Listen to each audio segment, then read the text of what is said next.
I think Christoph mentioned earlier about making sure that, or it being possible to go to the European kind of network that you have with plans that you're already funded to do. So for LIFT, it was that we were funded by the Arts Council to do our biennial festival. The Arts Council wasn't our only funder. And so it was always that the Creative Europe cooperation projects that we did, in some way, that activity would take part of that festival. So although there'd be extra activities such as network meetings, laboratories, think tanks, workshops, symposiums, there would always be a bulk of activity that would form the festival.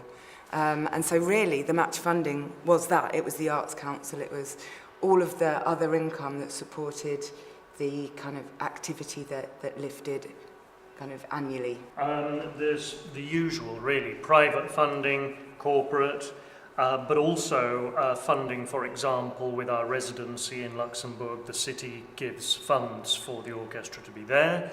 Then aside from that, either concert fees from a promoter or our own box office income, or income commercially from sales of CDs and DVDs and royalties and such like, and broadcasting fees. So typical mix that you would expect with an orchestra, but having to diversify more, not least because of the very strange mix of partners we have.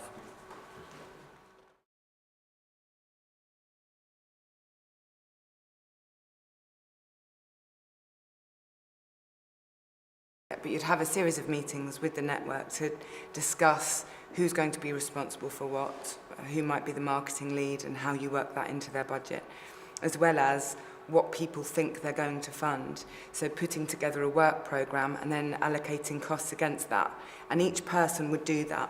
And then the coordinator would take the whole budget and just see how that works, and might have to go back to one of the partners and say, you need to raise more income against this, and it might mean that the contribution that the commission make goes down because your costs are going up and your income's going up. So it's really a kind of try it and see in my experience of doing that.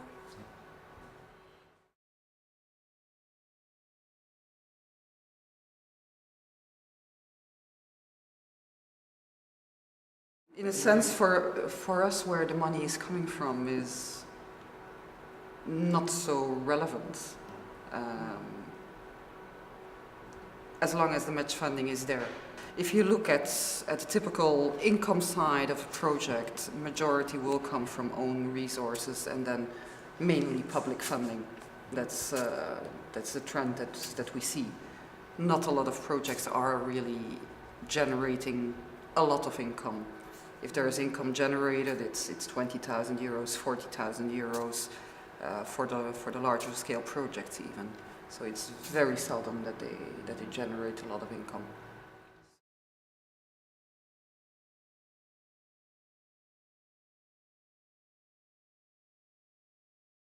Yeah, I mean, as far as Arts Council support for Creative Europe, I said earlier about Grants for the Arts being an open fund that partners that applicants can go to. But obviously, if you're a national portfolio organisation, you're not permitted to go to Grants for the Arts.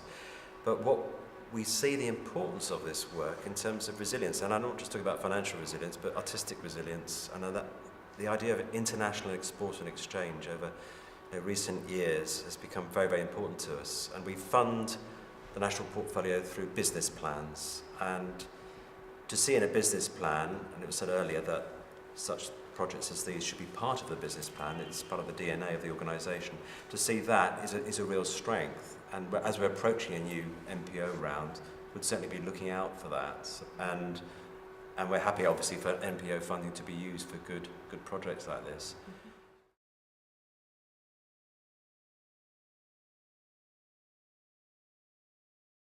In all honesty, I think it took time to understand how it works and how it works within your own organisational processes, let alone across a cooperation project. I think internally for yourself it's very important that people who are doing the bookkeeping and finance administration are involved in the application process and setting the budget, and it doesn't just sit, the responsibility doesn't just sit with a producer. I think, and really kind of trying to build it into your monthly or quarterly reporting processes where you may only have 6 invoices to put into the Excel sheet and file is sensible, and trying to instill that into the members that you're working with across Europe. And as we said, just keeping in touch. I think it's early days for us. We launched effectively in August, September, and here we are just making our first interim report. But despite the fact that all of the partners had the 128 pages of the agreement and signed agreements with us as lead partner, they still had not necessarily foreseen all of the issues. Mercifully, we have a very good relationship with the agency, both with individuals and with the agency as a whole, because of the long history of the Baroque Orchestra and myself and Paul with you. But I would stress that if it weren't for that, for example, we've just had to have the agreement amended. So we've just had to go through an amendment for a variety of reasons, one to do with third country costs, but also because a partner had changed its legal name, but furthermore, the partner had not appreciated some of the complications regarding travel costs. Within their country, they are a government organisation. They have to put out every single cost to tender at least 3 quotes. And there was no way that they had the resources to manage booking a whole orchestra's flights from X to Y via Malta, because we're in the middle of a tour going to that country, and things like this. So I think that a lot of these things it's very hard to foresee, but mercifully, because we have very regular meetings via Skype with all of the partners, and we're regularly in touch with the agency, a lot of those things can be ironed out. And the individual relationships with the partners too. It's a communication, definitely, and particularly for Lift with Urban Heat, because we're the coordinator. And thankfully all the partners feel comfortable of getting in touch with myself or someone at Lift when they have a question, whether it's about the work program or the financial statement, how to use the money, or can they use money for whatever reason, and whether it's yes or no, but that there is that communication and that consistency, so that we always know what's going on with everybody, and they feel that it can approach us. And things like the e-tutorial and breaking down, pulling things out and kind of throwing it at them. I think I was going to make everybody sit down at the first meeting and watch it together, and then everyone told me to back off. But things like that, just making sure everyone knows that it's there. Well, in general, also having formal agreements is important for the unforeseen things. If in 4 years' time, a lot of things can happen. People can change position. So when you have only a strong informal relationship with a specific person, and that person goes away and somebody else is replaced, and I think it's important to then have formal agreements as well, where you can turn to and so I think it's indeed this mix of formal and informal communication that is important in any partnership. I think. That's why the principles of financial management should ideally be part of your cooperation agreement. Yeah. I mean, not the nitty-gritty, but the frequency with which you are reporting, the tools through which you are going to report. Are you setting up a common kind of server where you're downloading all the proofs of payment or whatever? So, I mean, having a system ready from the start and checking respect of the agreements made is crucial.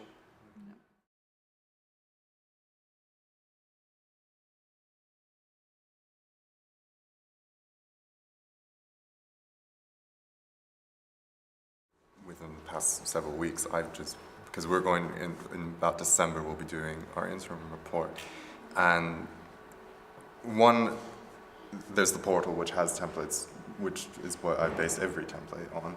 And then I've then prepared the financial templates and then the technical report, as well as a separate activity, which I'll then put into it.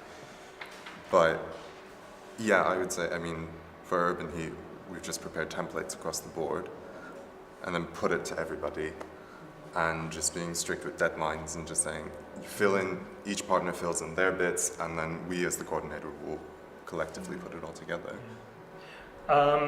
Certainly what I'm doing is that, for example, I'm overdue this month. Every single month I will send timesheets to the individual partners already pre-filled with what the agreement numbers are, with that staff member's name, whether they're full or part-time, and the correct number of days and where the weekends are in the month, and if I happen to know where their public holidays fall, I'll put all of those in. So for heaven's sake, as much as possible is made easier for them. Furthermore, I knew that if I sent them the financial statement in full as it stood, there was just no way that I was going to get the answers I needed from them.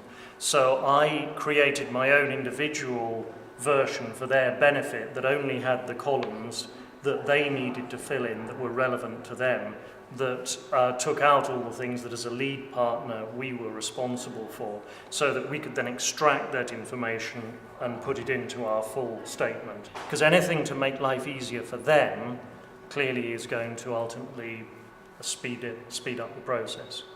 And yes, it puts a lot more burden on the lead partner, but nonetheless that's what goes with the territory.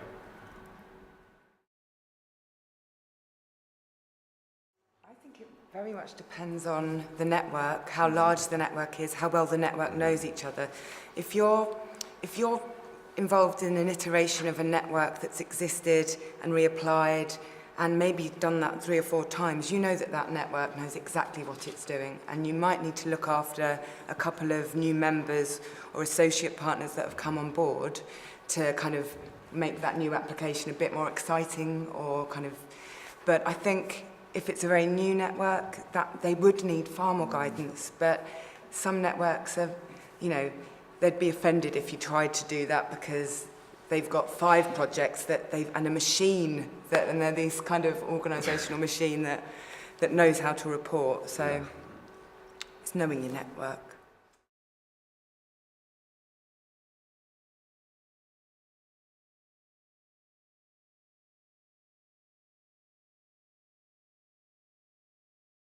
This is one of the aspects that we look into when we do the assessment of the applications that we have selected for funding.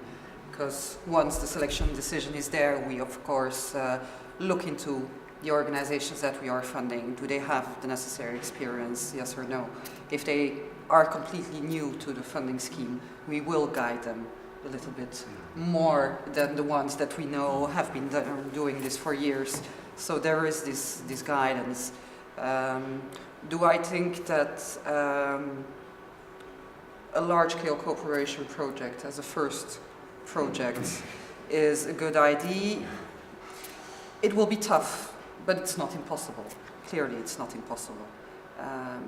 But the smaller scale cooperation projects are there, and they're more easy to manage. If you're just 3 organizations, it's an entirely different story than if you're working with 20 opera houses or whatever. So.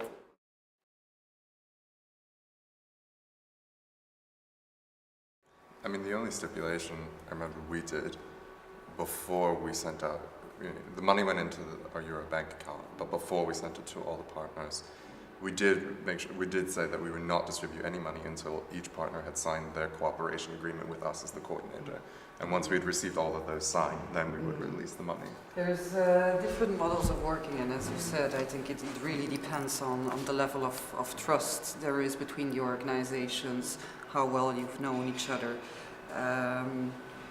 There's the 2 types. Normally, in principle, we transfer pre-financing to the coordinator, and he's supposed to distribute the money. At what point in time this is done again, I think this is really up to you. If you are working with partners that you don't know so well, you might prefer a more prudent approach than transferring immediately their part of the EU funding. Should an issue appear in the partnership, this will be a struggle, point of struggle. Reimbursing. I mean, the kick-off meeting as a whole was very, very useful, and we shared all of what we learned from that with everybody else. But I remember one thing that came up in the kick-off meeting we attended last October, November. First of all, there was a divergence of opinion. One of the officers said, fine, as soon as you get the money come in, you should send it out to the partners. The other one said, hey, hang on a moment, don't think you should be doing that until such time as you've got evidence from them, got some invoices come through. But one other thing that did come out, which, it caused cause for alarm, because basically the message was, do be aware, have you got in your agreement with your partners that if they do default, is it very, very clear they've got to pay the money back? Do they understand that? Because if at the end of the project in 4 years' time, you're not going to get the 100%, do they think they're just going to walk away from it? So that's something, it's not a pleasant part to have to deal with, but nonetheless it's a critically important part that by the very definition of being a partner, you're in it together.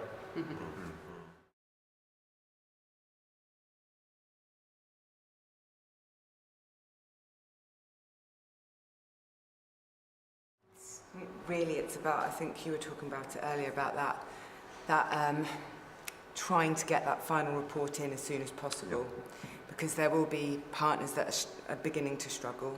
In terms of how you safeguard that money, that really depends on your own individual kind of financial situation. If you can actually bank money to safeguard that and to, and cash flow it separately, then that's amazing. Not everybody can do that. And I don't think as a coordinator you should be responsible for ensuring people can do that. But getting that final report in and making sure that the 6 months run up you're getting information from people, and that your work programme isn't too late into the final report. So often people are still in the middle of a festival or in the middle of a massive project, when really it should be when they're starting to do the final report. And I know that there's things in place to help with that, I think, but it's really that, I think, that helps.